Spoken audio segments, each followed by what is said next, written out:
धुळे तालुक्यातील आमदळ या गावात गेल्या अनेक वर्षापासून मेंढपाळ आणि गावकऱ्यांमध्ये गुरे चारण्यावरून वाद निर्माण होत आहे।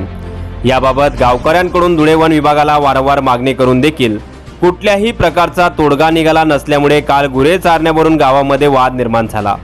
गुरे चारण्याच्या कारणावरून मेंढपाळ समाजातील काही तरुणांकडून गावकऱ्यांना बेदमारण करण्यात आली असून 2 तरुण यामध्ये गंभीर जखमी झाले असल्याचा आरोप गावकऱ्यांनी केला आहे।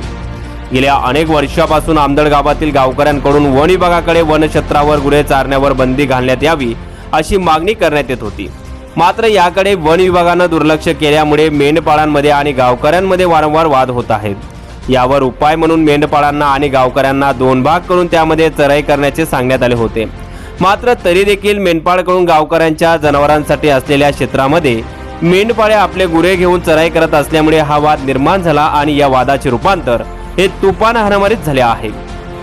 त्यामुळे हा सर्व प्रकार रोखण्यासाठी वन विभागाने या वनक्षेत्रावर पूर्णपणे गुरे चारण्यास बंदी आणावी आणि वन हे सुरक्षित ठेवण्यात यावे, जेणेकरून मेंढपाळांमध्ये आणि गावकऱ्यांमध्ये होणारा वाद थांबेल। त्यामुळे वन विभागाने या प्रकरणाकडे गांभीर्याने लक्ष द्यावे अशी मागणी देखील गावकऱ्यांकडून करण्यात आली आहे। यावेळी गावातील सरपंच व नागरिक मोठ्या संख्येने उपस्थित होते। ब्युरो रिपोर्ट, राज्य कारभार न्यूज, धुळे।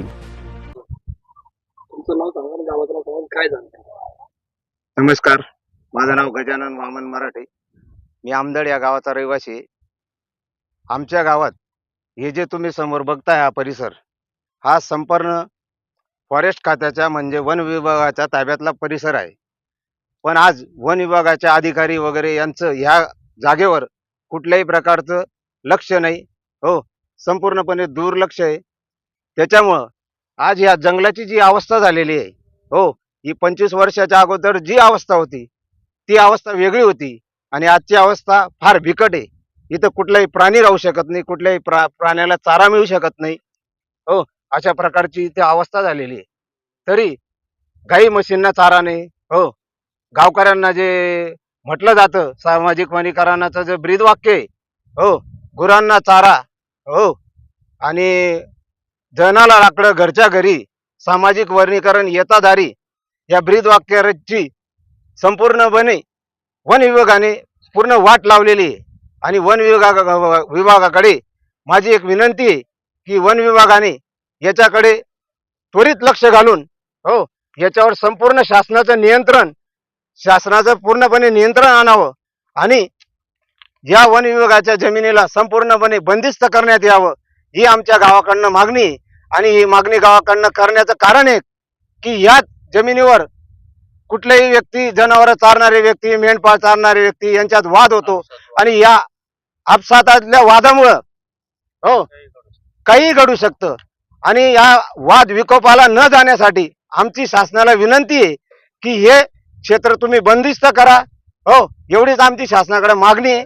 सातत्याने सुरू आहे आणि याच्या संदर्भातला आपल्या गावकऱ्यांचा काय पाठपुरावा वन विभाग असेल किंवा जिल्हा प्रशासन असेल, कलेक्टर असेल, यांच्याकडे किती वेळ झालाय? आधी हा जंगल पूर्णपणे बंदिस्त होता, त्याच्यानंतर हळूहळू वन विभागाचं याच्याकडे दुर्लक्ष व्हायला लागलं आणि त्या दुर्लक्ष झाल्यामुळं आज जी परिस्थिती ही निर्माण झाली। आणि हे वाद जवळपास 10-15 वर्ष, 20-25 वर्षापासून चालू आहेत, हो, प्रत्येक वेळेस वाद होत होते, आपसात चर्चा व्हायची, हो, ते मिटवत होते। पण आजची परिस्थिती अशी आहे, काही दिवसापूर्वी आमच्या गावात भांडण झालं, अक्षरशः या वन विभागाच्या दिरंगाईमुळं काही लोकांचे प्राण सुद्धा गेले असते, हो, आणि असे वाद व्हायला नको आणि हे वाद विकोपाला जायला नको, हो। याच्यामुळे आमची विनंती आहे की सरकारनं, शासनानं, सरकार मायबापनं यांच्याकडे लक्ष द्यावं, हो, आणि कुठल्याही नागरिकांचं आणि कुणाही व्यक्तीचं नुकसान व्हावं नाही, हीच आमची शासनाकडे विनंती आहे। आणि शासनाने या बातमीची दखल घ्यावी आणि वन विभागाने दखल घ्यावी आणि आमच्या जंगलला सुरक्षित करावं, हीच आमची विनंती।